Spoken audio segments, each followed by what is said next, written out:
అందరికీ నమస్కారం.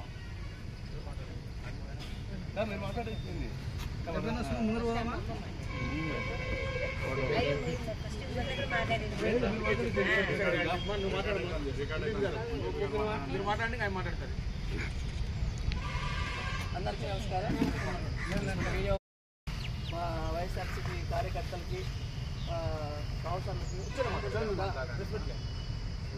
నమస్కారం. ఈరోజు నా కూటమి ప్రభుత్వం వచ్చిన తర్వాత కానీ హామీలు ఇచ్చే ఎలక్షన్ ముందు హామీలు ఇచ్చాడు, కానీ ప్రతి ఒక్క మహిళకు నెలకు 1500 చొప్పున ఇస్తాము, సంవత్సరానికి 18,000 చొప్పున ఇచ్చేస్తామని ఆ రోజు కూటమి ప్రభుత్వం చెప్పారు. కానీ ఇంతవరకే మహిళలకు ఏం చేయడం లేదు. కానీ అదే సందర్భంగా ఈరోజు మన అచ్చెన్నాయుడు వచ్చేసి ఆ మహిళలకు ఏమైనా చేయాలంటే మన ఆంధ్ర అని అమ్మాలని అనిపిస్తుంది అంటా ఉన్నాడు. కానీ ఇది కరెక్టా కాదా అని మనం అంటున్నాము. కానీ మహిళలంతా కూడా ఈరోజు అది చేస్తాడని మనమంతా కూడా ఆశతో ఉన్నారు. ప్రతి ఒక్కరు కూడా మహిళ ఆయన చెప్పిన ప్రకారం ఏది చేయలేదు. ప్రతి ఒక్క హామీలు చెప్పాడు, హామీల ప్రకారం ఏమైనా చేశాడా? ఏమీ చేయలేదు. కానీ ప్రభుత్వము మహిళలు అమ్మఒడి అన్నాడు, తల్లికి వందనం అన్నాడు. కానీ తల్లి వందనం అని తండ్రికి వందనం ఇంద్రం పోస్తున్నాడు. కానీ ప్రతి ఒక్కరికి ఇంటికి 2-3 అన్నాడు, కానీ ఇచ్చినాడు. కొంతమంది తీసేశాడు, అవి ఇక్కడ లెవెల్ చేసేసాడు, తీసేసి ఇక్కడ ఇచ్చేసాడు. అదంతా కూడా మనం కరెక్ట్ అని కాదు కదా. ఇప్పుడు ప్రతి ఒక్కరు కూడా బాధపడతారు. 10 మంది 100కి 10 మంది బాగుంటే 90% ఆయన అందరూ తిట్టే వాళ్ళే ఉన్నారు. కానీ కూటమి ప్రభుత్వం వచ్చిన ప్రతి ఒక్క మహిళ, ప్రతి ఒక్క కుటుంబ సభ్యులు కూడా బాధపడుతూనే ఉన్నారు. ఈరోజు ప్రతి ఒక్కరు కూడా ఆయన ప్రభుత్వం వచ్చిన తర్వాత ఏ ఒక్కరు కూడా బాగుందని చెప్పుకునే వాళ్ళు, వచ్చిన వాళ్ళు మాత్రమే చెప్పుకుంటున్నారు బాగుంది, మా ప్రభుత్వం బాగుందని. కానీ ఎవరు చెప్పుకోవడం లేదు. ప్రతి ఒక్క మహిళకు కూడా ఇంతకుముందు 18,000 వచ్చేది. ప్రతి ఒక్కటి అమలు చేశాడు మన జగన్మోహన్ రెడ్డి గారు. అవన్నీ కూడా చేస్తామని ఆ రోజు హామీలు ఇచ్చాడు, కానీ ఒక్కటి కూడా హామీ చేయలేదు. ఈరోజు మన ప్రభుత్వం రావాలనుకుంటే మళ్ళీ మనమంతా కూడా కలిసికట్టుగా మనం పని చేస్తే ఇదంతా మన ప్రభుత్వం రావాలని మనమంతా కూడా కృషి చేయాలా. అందరికీ నమస్కారం. వైఎస్ఆర్ పార్టీ కుటుంబ సభ్యులందరికీ, అలాగే మీడియా మిత్రులకి నా హృదయపూర్వక నమస్కారాలు. చంద్రబాబు నాయుడు గారు చేయడం ఇష్టం లేని పథకాలను కూడా ఎలక్షన్స్లో ఓటు వేయించుకోవడం కోసం అన్ని హామీలు ఇచ్చి ఓట్లు వేయించుకున్నాడు. ఇష్టం లేకనే చేయడానికి వీలు కాని పథకాలేం కాదు, అవన్నీ మన జగనన్న గతంలో ఇచ్చిన పథకాలే. కేవలం పేర్లు మాత్రం మార్చి ఇస్తానని చెప్పారు. కాకపోతే అవి కూడా ఆయనకి ఇవ్వడం ఇష్టం లేదు. ప్రజలందరినీ మోసం చేశారు, అన్ని వర్గాల ప్రజల్ని మోసం చేశారు. రైతుల్ని మోసం చేశారు, విద్యార్థుల్ని మోసం చేశారు, మహిళల్ని మోసం చేశారు. ఇలాగ ప్రతి ఒక్క వర్గాన్ని మోసం చేస్తూనే ఆయన అబద్ధపు హామీలన్నీ నిలబెట్టుకోలేక ఇలాగా రాష్ట్రాన్ని అమ్మాలి, అప్పుల ఊబి అంటూ ఇలా వివిధ రకాలుగా మంత్రులు ఆయన మాట్లాడుతూ ప్రజలందరికీ ఒక భ్రమలోకి నెట్టేస్తున్నారు. అంటే గతంలో జగనన్న ఇచ్చాడు ఇదే పథకాలనే, కానీ జగనన్న ఇచ్చినప్పుడు ఏమీ జరగలేదు. కేవలం అప్పయిందని మాత్రమే మన జగనన్నని ఎన్నిసార్లు శ్రీలంక అవుతుంది, ఇరాన్ అవుతుంది అంటూ ఇలాగ ఎత్తిపోస్తూ దుమ్మెత్తిపోస్తూ ఆయనని ఇది చేసేవాళ్ళు. కానీ ఇప్పుడు వాళ్ళు చేస్తున్నది ఏంటి? ఏ పథకం ఇవ్వలేక ఉచిత సిలిండర్లు అన్నారు, ఏమీ లేదు. తల్లికి వందనం అన్నారు, ఒక్కొక్కరికి ఒక్కొక్క అమౌంట్ పడింది. ఇప్పుడు ఆడబిడ్డ నిధి పథకం అంటే రాష్ట్రాన్ని అమ్మేయాల్సి వస్తుంది అని అచ్చెన్నాయుడు గారు అంటున్నారు. అంటే గతంలో మన జగనన్న వీళ్ళు వదిలేసిన పసుపు కుంకుమకి ఇస్తామని గతంలో వీళ్ళు ఏదైతే చెప్పి వదిలేసినారో దాన్ని మన జగనన్న ప్రతి సంవత్సరం ఒక క్యాలెండర్, ఒక టైం ఇచ్చి మరి మహిళలకి, డ్వాక్రా మహిళలకి ఆ సొమ్మును అందజేశారు. మహిళలకి, అన్ని వర్గాల ప్రజలకి న్యాయం జరగాలంటే జగనన్న ఉంటేనే జరుగుతుంది, జగనన్నతోనే సాధ్యం. అందుకోసం ప్రతి ఒక్కరూ రాష్ట్ర ప్రజలందరూ కూడా గమనించుకోవాలి. మరి ఒకసారి జగనన్నను ముఖ్యమంత్రిని చేసుకొని అన్ని వర్గాల ప్రజలకైతేనేం, రాష్ట్ర అభివృద్ధికి అయితేనేం ఆయనైతేనే బాటలు వేయగలుగుతాడు, ఆయనైతేనే ఆసరాగా నిలబడతాడు అన్ని వర్గాల ప్రజలకి. అందుకోసం మనందరం కూడా మన వంతు కృషి చేసి మరొకసారి మనం జగనన్నని సీఎం చేసుకోవడానికి ఇప్పటి నుంచే మనం చేస్తూనే ఉన్నాం. కానీ ఇంకొంచెం గట్టిగా ప్రయత్నం చేయాలని తెలియజేసుకుంటూ సెలవు. నాతోటి మహిళలకి అందరికీ నమస్కారము. ఈరోజు జగన్ ప్రభుత్వానికి, టీడీపీ ప్రభుత్వానికి వ్యతిరేకంగా బాగా కానొస్తుంది అందరికీ. 5 ఏళ్ళు జగనన్న పాలనలో ఒక్కరికి కానీ పిల్లల నుంచి పెద్దల వరకు ప్రతి ఇంటికి ప్రతి పథకం అందుతుండే. ఇప్పుడు చూస్తే ఒక ఇంటికి ఒక్కొక్క పథకం వచ్చేది కూడా గగనం అయిపోయింది. ప్రతి ఇంట్లోనూ వృద్ధులు కానీ, పిల్లలు కానీ, 18 ఏళ్ళ మహిళలు కానీ అప్పుడు వస్తుండే. ఇప్పుడు ఒక్క పథకం కూడా ఒక్క ఇంటికి కూడా సరిగా అందడం లేదు. జగనన్న 5 ఏళ్ళు 18,000 ఎట్లు ఇచ్చినాడు. ఇప్పుడు అచ్చెన్నాయుడు గారు చెప్పిన విధంగా అయితే ఒక్క సంవత్సరానికే భారతదేశాన్ని అమ్మేయాలి అన్నాడు. మరి 5 ఏళ్ళు జగనన్న ఎట్లా పాలించుంటాడు? దీని గురించి మేము అచ్చెన్నాయుడు మాటలకి మేము ఖండిస్తున్నాము. ప్రతి మహిళకు కూడా న్యాయం జరగాలని, ప్రతి ఇంటికి ప్రతి కుటుంబానికి అన్ని విధాల సూపర్ 6 అన్నాడు కానీ ఒక్క 6 కూడా సరిగా ఇవ్వడం లేదు. అందరికీ ఇది అందేలా చేయాలని నేను కోరుకుంటున్నాను. మహిళా మనులకి, వైఎస్ఆర్ కార్యకర్తలకి, నాయకులకి అందరికీ నా వందనాలు.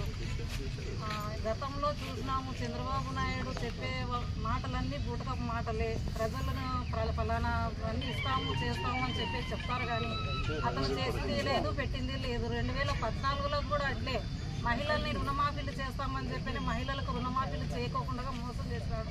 ఇప్పుడు కూడా అంతే 2024లో కానీ సూపర్ 6 పథకాలు పెడతామని చెప్పానని, అసలు పార్టీ గెలిచిన వెంటనే మేము అమల్లోకి తెస్తామని చెప్పని ఇప్పటి వరకు కానీ ఒకే ఒక పథకము, అది తల్లికి వందనం పథకం కానీ అది కొంతమందికి పన్నాయి, కొంతమందికి పర్లేదు. అది కూడా సూపర్ 6 పథకాలు కానీ అమలు చేసింది అయితే లేదు. కానీ ఆయన చెప్పేవన్నీ అబద్ధాలు. ఇప్పటికైనా ప్రజలు ఎవరైతే హామీలు ఇచ్చి మన జగనన్న గారు చెప్పిన వెంటనే గెలిచిన వెంటనే ఆ సంవత్సరం నుంచే ప్రతి ఒక్కరికి సంక్షేమ పథకాలు వర్తించేలా చేసినాడు. ప్రతి ఒక్కరికి చిన్న స్కూలు పోయే పిల్లల నుంచి వృద్ధుల వరకు ఏవైతే హామీలు ఇచ్చినారో అదొక్కటి ప్రతి ఒక్కటి నెరవేర్చినారు మన జగనన్న గారు. ఇప్పుడు కానీ ప్రజలు గుర్తించి ఎవరైతే అబద్ధాలు హామీలు ఇస్తారో వాళ్ళు మోసం చేస్తారని తెలిసి రాబోయే ఎన్నికల్లో మన జగనన్నను గెలిపించుకుంటే మళ్ళొక ముందుకు భవిష్యత్తు బాగుంటుంది. ప్రతి ఒక్కరిని గుర్తిస్తాడు మన జగనన్న. వచ్చే రాబోయే ఎన్నికల్లో మన వైఎస్ఆర్ పార్టీని గెలిపించుకుంటే అందరూ లబ్ధి పొందుతారని ఈ ప్రెస్ మీట్ సభతో వినియోగించుకుంటున్నాము. వైఎస్ఆర్ కాంగ్రెస్ పార్టీ కుటుంబ సభ్యులకు, ప్రజాప్రతినిధులకు, మరి కౌన్సిలర్స్లకు, మా మీడియా సోదరులకు నమస్కారం. గత 2 రోజుల క్రితం కీలకమైనటువంటి పదవిలో ఉండి పదవిలో ఉండి మంత్రిగా ఉన్నటువంటి అచ్చెన్నాయుడు గారు మోసపూరితమైనటువంటి సూపర్ 6 పథకంలో ఒక భాగమైనటువంటి ఆడబిడ్డ నిధి గురించి తీవ్రమైనటువంటి మహిళలకు అపహాస్యంతో చేసేటువంటి మాటలు మాట్లాడారు. ఆడబిడ్డ నిధి కింద ప్రతి నెల అంటే 18 ఏండ్లు నిండినటువంటి ప్రతి మహిళకు నెలకు 1,500 ప్రకారంగా సంవత్సరానికి 18,000 అవుతాయి. ఆ పథకాన్ని అమలు చేయాలంటే ఆంధ్రాని అమ్మేసి వస్తుందేమో ఆడవాళ్లకు అంటూ 2 సార్లుగా తీవ్రంగా మహిళను కించపరిచే వ్యాఖ్యలు చేశారు. ఈ పథకం గురించి కూడా ఇంకా ముఖ్యమంత్రి అయినటువంటి నారా చంద్రబాబు నాయుడు గారు ఇంకా ఆలోచిస్తున్నారంట. అంటే మేనిఫెస్టోని ఆలోచించి ఇప్పుడు పదవిలో వచ్చినాక ఎవరైనా ఆలోచించి చెబుతారా? లేకుంటే ప్రజల కోసం, ప్రజల సంక్షేమాని కోసం ముందే ఆలోచించి, ఎన్నికల ముందే ఆలోచించి మేనిఫెస్టోని తయారు చేశారా అని ఈరోజు వైఎస్ఆర్ కాంగ్రెస్ పార్టీ మహిళా లోకం తరఫున మేమంతా అడుగుతున్నాము. ఈరోజు మేనిఫెస్టో అంటే మా జగన్మోహన్ రెడ్డి గారు అమలు చేసినటువంటి మేనిఫెస్టోను మీరు ప్రతిపాదనగా తీసుకోవాలి. ఎందుకంటారా, అధికారంలో వచ్చినప్పుడు జగన్మోహన్ రెడ్డి గారు సీఎంగా ఉన్నప్పుడు 2 ఏళ్ళు కరోనా సమయం కూడా ఎంతగా నష్టపోయినప్పటికీ కూడా మేనిఫెస్టోను అమలు చేసేటువంటి ఘనత కేవలం వైఎస్ఆర్ కాంగ్రెస్ పార్టీకి మాత్రమే చెల్లుబాటు అవుతుంది.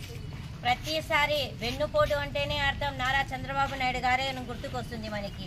ఈరోజు ఎన్నికల సమయంలో మీరు బాండ్ల రూపంలో పక్కా ఆధారాలతో ఆడబిడ్డ నిధిని ఇస్తామనేసి ప్రతి ఇంటికి ప్రతి మహిళకు పోయి ఇచ్చి మోసపూరితమైనటువంటి హామీలు ఇచ్చి పథకాలు ఇస్తామని చెప్పి ఈరోజు మీరు అధికారంలోకి ఎక్కారు. అధికారం ఎక్కిన తర్వాత ప్రజలు మర్చిపోయారా? ప్రజలకి చేసే సంక్షేమాన్ని మర్చిపోయారా అని ఈరోజు మేము అడుగుతున్నాము. ఆంధ్రాని అమ్మాలంటే ఆంధ్ర మీకు ఏమైనా అడ్డానా మేము ఈరోజు అడుగుతున్నాము. మరి చంద్రబాబు నాయుడు గారు గత 2 నెలల క్రితము కర్నూలు ఒక సమావేశానికి వచ్చినప్పుడు కూడా ఒక హింట్ ఇచ్చారు మనకి, ఆడబిడ్డ నిధిని కూడా ఇవ్వలేము అన్నట్ల. అది ఎందుకంటే ప్రభుత్వము మరియు ప్రైవేటు భాగస్వామి P4 సర్వేని ఈ మధ్యకాలంలో అధికారులు కొన్ని సమావేశాలు పెట్టి ఏర్పాటు చేస్తున్నారు. ఈ P4 ద్వారా వచ్చే ఆడబిడ్డ నిధిని అంటే 2029 సంవత్సరానికి పేదరిక నిర్మూలన చేస్తాను, మరి అప్పుడు కూడా పేదరికం ఉంటే ఆడబిడ్డ నిధి ఉన్నటువంటి డబ్బును తిరిగి P4కి మళ్ళిస్తాను అంటున్నావు. ఇది నీ ఇష్ట ప్రకారమా? ప్రజలు కోరుకొని ఏదో నీకు అధికారం ఇస్తే మాత్రాన నీ ఇష్ట ప్రకారంగా పథకాలు చేయడం కాదు. పథకాలు అంటే ప్రజల సంక్షేమం కోసం, ఆర్థికంగా వృద్ధి చెందడం కోసం నువ్వు పథకాలు పెట్టింది. ఈరోజు సూపర్ 6తో పాటు 7 కూడా అమలు చేశానంటున్నాం. అరకొరతో పథకాలు ఏర్పాటు చేసావు. మరి ఈరోజు ఆంధ్రాని అమ్ముతానంటావా? ఆ రోజు ప్రజలు ఏమన్నా అడిగారా నిన్ను పథకాలు ఇవ్వమని? ఈరోజు మేము మహిళా లోకం తరపున అడుగుతున్నాము. కేవలం మీరు నెలకి 1500 నుంచి ప్రకారంగా చూస్తే సంవత్సరానికి 18,000 అంటే 35,100 కోట్లు అవుతాయి సంవత్సరానికి. గత ఏడాదిలో నువ్వు ఎలక్షన్ టైంకి దాదాపుగా 2,10,58,165 మంది 18 ఏళ్ళు నిండినటువంటి మహిళలు ఉన్నారు. వీళ్ళందరికీ కూడా నువ్వు పథకం అమలు చేసిందంటే 35,100 కోట్లు ఇవ్వాల్సి వస్తుంది. కానీ నీవు ఇది వెన్నుపోటు చేసినావా లేదా అని మేము ప్రశ్నిస్తున్నాం. ఇప్పటికి మరి గత సంవత్సరం అయిపోతే ఈ సంవత్సరం కూడా దాదాపు 2 ఏళ్లకి నువ్వు ఈ పథకాన్ని ఇవ్వకోకుంటే 70 కోట్లుగా నువ్వు మహిళను కించపరిచి మోసం చేసినట్ల కాదా అని అడుగుతున్నాము. 2 సంవత్సరాలకు గాను మరి ఎప్పుడు నువ్వు విడుదల చేస్తామని అడుగుతున్నాము. ఆడబిడ్డ నిధిని విడుదల చేయాలంటే కించపరుస్తూ మహిళలను చాలా వ్యంగ్యంగా మాట్లాడుతున్నారే మీ పార్టీ వాళ్ళు. మరి ఈరోజు 420 కేసు పెట్టాలా వద్దా అని అడుగుతున్నాము. చంద్రబాబు నాయుడు మీద పెట్టాలా లేదా? పెడతాం ఖచ్చితంగా. ప్రజలన్నీ గమనిస్తున్నారు. నువ్వు ఒక చీటర్వి, నీ యొక్క పరిపాలన ఒక చీటర్, నీ ఉన్నటువంటి నీ కేబినెట్ ఉన్న మంత్రులు ఎమ్మెల్యేలు అంటే చీటర్లు. ఎందుకంటే సూపర్ 6 అన్నావే కానీ ఏ పథకాన్ని కూడా నువ్వు అమలు చేయలేదు. కాబట్టి ఇప్పటికైనా తెలుసుకొని ప్రజల సంక్షేమం కోసం, మహిళల యొక్క ఆర్థిక వృద్ధి కోసం నువ్వు అమలు చేయాలని మేము ఇది ఘంటాపదంగా తెలియజేస్తున్నాం. మా జగన్మోహన్ రెడ్డి గారు 2019లో మేనిఫెస్టోలో చెప్పనివి కూడా ఈరోజు నవరత్నాల పార్టీ మహిళలకు వృద్ధి రేటుకు ఆర్థిక వృద్ధి రేటును పెంచారు. వైఎస్ఆర్ ఆసరా ద్వారా 78,94,169 మంది మహిళలు లబ్ధి పొందితే వారికి 25,570 కోట్లు ఆ రోజు పథకం అందించింది. మరి ఈరోజు మేము జగన్మోహన్ రెడ్డి గారు ఆసరా ద్వారా ఆ మహిళలకు చేయూతనివ్వలేదా? అదే విధంగా వైఎస్ఆర్ చేయూత పథకం ద్వారా కూడా 26,98,931 మందికి 5 ఏళ్లలో 19,189 కోట్లను మేము లబ్ధి కూర్చున్నాము. మరి ఎవరిదండి సుపరిపాలన? జగన్మోహన్ రెడ్డి గారు సీఎంగా ఉన్నప్పుడున్న సుపరిపాలన. మరి ఇప్పుడు ఎవరిది? మీది రాక్షస పాలన. మహిళలను దారుణంగా వెన్నుపోటు పొరుస్తున్నారు. కేవలం మహిళలని మీరు ఓటర్లుగానే చూస్తున్నారా తప్ప వాళ్ళ యొక్క ఆర్థిక స్థితిగతులు పెంచుదామని, వారి యొక్క గౌరవం ఇస్తామని ఎక్కడ కోశానే లేదు. తిరిగి మహిళలు చక్కగా ఆర్థికంగా ఒక స్థాయికి ఎదగాలన్నా, ప్రజలు సంక్షేమంగా ఉండాలన్నా కూడా మరి తిరిగి జగన్మోహన్ రెడ్డి గారిని సీఎంగా చేసుకోవాలి. ఖచ్చితంగా ప్రజలు కూడా అన్ని గమనిస్తున్నారు. తొందరలోనే మేము బుద్ధి చెప్తాము. ఈ అచ్చెన్నాయుడు గారు మీరు ఆంధ్ర ప్రజలకైతేనేమి మొత్తం ఆంధ్రంలో ఉన్నటువంటి మహిళలందరికీ కూడా మీరు క్షమాపణ చెప్పాలని ఈ ప్రెస్ మీట్ ద్వారా మేము వైఎస్ఆర్ కాంగ్రెస్ పార్టీ కుటుంబ సభ్యుల ద్వారా మేమంతా కూడా తెలియజేస్తున్నాం. జై జగన్.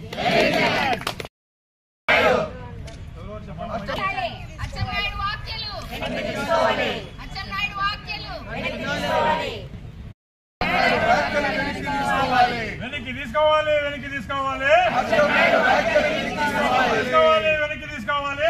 అచ్చెన్నాయుడు, అచ్చెన్నాయుడు, అచ్చెన్నాయుడు, అచ్చెన్నాయుడు మొండి వైఖరి, అచ్చెన్నాయుడు మొండి వైఖరి.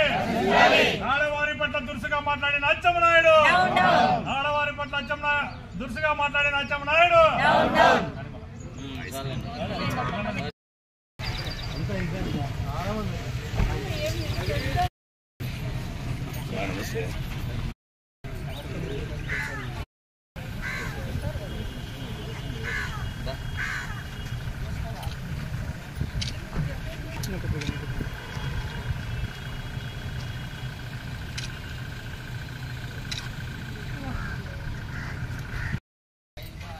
అందరికీ నమస్కారం. మరి ఈరోజు మనం చూస్తే కూటమి ప్రభుత్వం ప్రారంభమైనప్పటి నుంచి ఏడాది పైన అయింది. మరి చంద్రబాబు నాయుడు గారు మరి కూటమి ప్రభుత్వం నాయకులు ఇచ్చినటువంటి హామీలను ఏ ఒక్కటి కూడా నెరవేర్చుకోకుండా పబ్లిక్గా ఆ రోజు ప్రజల మధ్యకు వచ్చి మేము మీకోసం ఇది చేస్తాము అని చెప్పేసి సూపర్ 6 హామీలను వాళ్ళు చెప్పడం జరిగింది. మరి ఈరోజు కేవలం ఒక తల్లికి వందనం పథకం మాత్రమే ఇవ్వడం జరిగింది. అది కూడా అరాకొరా, అక్కడక్కడ చాలామందికి కూడా తల్లికి వందనం పథకం అందలేదు. మరి ఈ కూటమి ప్రభుత్వం ఈరోజు ఇంతటి హామీలను ఇచ్చి నెరవేర్చకపోగా మరి ఆ రోజు పబ్లిక్గా అంతమంది ముందు హామీలను ఇచ్చి మళ్ళీ ఇప్పుడు అదే పబ్లిక్గా ఎంత ధైర్యంగా మేము చేయలేము అని చెప్తా ఉంటే మరి ఏ విధంగా దీన్ని తీసుకోవాలనేది అర్థం కావడం లేదు. ప్రజలు వీటన్నిటిని మరి గమనిస్తున్నారు. మరి రాబో రోజుల్లో తగిన బుద్ధి చెప్తారని కూడా నేను ఈ సందర్భంగా తెలియజేసుకుంటున్నాను. ఈ కూటమి ప్రభుత్వంలో కేవలం ఇచ్చిన హామీలను పక్కన పెడితే మరి నాయకులు ఏ విధంగా ప్రవర్తిస్తున్నారనేది కూడా మనము గమనించాల్సి ఉంది. ఈరోజు మహిళలకి రక్షణ అనేది లేదు. ఇప్పుడు ఎమ్మెల్యే స్థాయిలో ఉన్నటువంటి కొంతమంది ఎమ్మెల్యేలు అయితేనేమి, నాయకులైతేనేమి ఎక్కడ చూసినా రెడ్ బుక్ రాజ్యాంగాన్ని అమలు చేసి మరి కక్ష సాధింపులను చేస్తున్నారు. మహిళలకి గౌరవం అనేది లేకుండా పోయింది. మరి గతంలో మంత్రిగా పనిచేసినటువంటి రోజా గారిని మరి ఒక ఎమ్మెల్యే స్థాయిలో ఉండి భానుప్రకాష్ గారు అంత నీచంగా మాట్లాడడం అనేది చాలా సిగ్గుచేటు. ఏదైనా ఉంటే మరి పొలిటికల్గా ఫైట్ చేయాలే కానీ వ్యక్తిగత విషయాలు నేను ఈరోజు ఒకటే చెప్తున్నాను. అది ఏ పార్టీ వారైనా, వైఎస్ఆర్ కాంగ్రెస్ పార్టీ వారైతేనేమి, జనసేన అయితేనేమి, బీజేపీ అయితేనేమి, తెలుగుదేశం అయితేనేమి, ఏ పార్టీ వాళ్ళైనా కూడా దయచేసి మీకు ఫ్యామిలీస్ ఉంటాయి, ఆలోచన చేయండి. ఈరోజు వ్యక్తిగత విమర్శల వల్ల ఒరిగేదేమీ ఉండదు. ఎవరి పర్సనల్ లైఫ్స్ వాళ్ళకు ఉంటాయి. దయచేసి ఎవరు కూడా పర్సనల్గా వ్యక్తిగతంగా విమర్శలు చెయ్యొద్దండి. ఏదైనా ఉంటే రాజకీయ పరంగా ఫైట్ చేయండి. ఏవైనా ప్రూఫ్లుంటే సాక్ష్యాధారాలతో సహా వాటిని ముందర పెట్టి పొలిటికల్గా వాటి గురించి మాట్లాడండి. కానీ మరి పర్సనల్గా విమర్శలు చేయడం అనేది చాలా దుర్మార్గం అని చెప్పేసి కూడా ఈ సందర్భంగా తెలియజేసుకుంటున్నాను. మరి కూటమి ప్రభుత్వంలో నాయకులు ఈరోజు డిప్యూటీ సీఎంగా పవన్ కళ్యాణ్ గారు ఉన్నారు. మరి గతంలో అయితే వాలంటీర్ల ద్వారా చాలామంది మహిళలు మిస్ అయినారని చెప్పడం జరిగింది. మరి వాటి గురించి ఈరోజు మాట్లాడడం లేదు. మరి ఈరోజు రాష్ట్రంలో ఎన్నో అత్యాచారాలు, ఎన్నో కక్ష సాధింపులతో అక్రమ కేసులు పెడుతున్నా కూడా హోమ్ మినిస్టర్ అనిత గారైతేనేమి ఎవ్వరూ కూడా స్పందించడం లేదు. కేవలం చోద్యం చూస్తున్నట్టు మరి వారి వరకు నోటీస్ పోతుందో లేదో తెలియదు. కానీ చంద్రబాబు నాయుడు గారు యథా రాజా తదా ప్రజ అంటారు. మరి రాజు మంచి పాలన అందిస్తే ప్రజలు దాని ప్రకారం సంతోషంగా ఉంటారు. మరి అటువంటి ఆయన చంద్రబాబు నాయుడు గారి దృష్టికి ఇవన్నీ వెళ్ళడం లేదా? మరి ఇవన్నీ వెళ్తుంటే ఎందుకు ఆయన నోరు విప్పడం లేదు? కనీసం నాయకుల్ని కంట్రోల్ చేయని వ్యక్తి సీఎంగా ఉంటున్నారు అంటే మరి అంత ఎక్స్పీరియన్స్ ఉన్న వ్యక్తి 14 ఏళ్లుగా మరి చంద్రబాబు నాయుడు గారు రాజకీయాల్లో ఉంటున్నారు. మరి ఆయన ఎంత మంచి చేయగలరు? ఇటువంటి అవకాశం వచ్చినప్పుడు ఎంత మంచి చేసి మరి చిరస్థాయిగా నిలిచిపోయేటువంటి పనులు ఎన్నో చేయొచ్చు. అలాంటివన్నీ పక్కన పెట్టి ప్రజా పాలన గురించి ఆలోచన అనేది చేయకుండా ఇంకా వాళ్ళకు కూడా అర్థమైపోయినట్టుంది. ఇంకా ఈ పీరియడ్ తప్ప నెక్స్ట్ మనం వచ్చే పరిస్థితి లేదు కాబట్టే మేము అన్నిటికీ తెగించామన్నట్టు నాయకులు ప్రవర్తిస్తుంటే వాళ్ళని ప్రోత్సహిస్తున్నారు.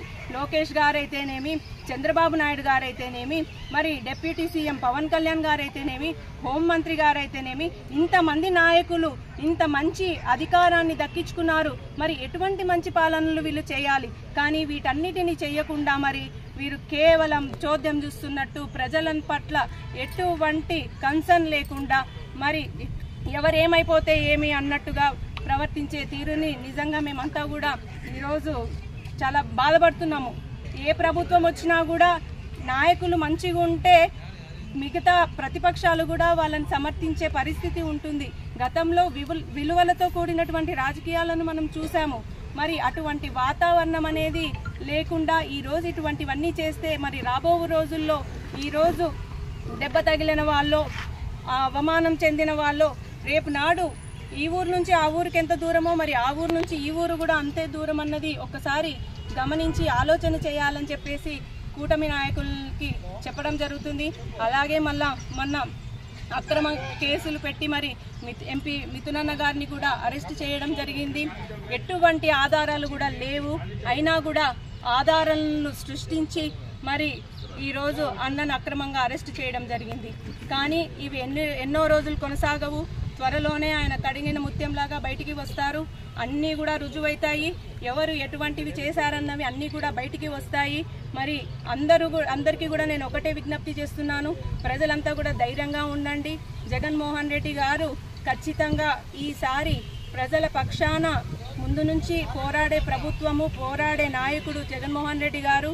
మరి అలాగే నాయకులు, ఈ వైఎస్ఆర్ కాంగ్రెస్ పార్టీ కుటుంబ సభ్యులు, నాయకులు, కార్యకర్తలు అందరూ కూడా ఎప్పుడు కూడా ప్రజలకి అండగా నిలుస్తాము.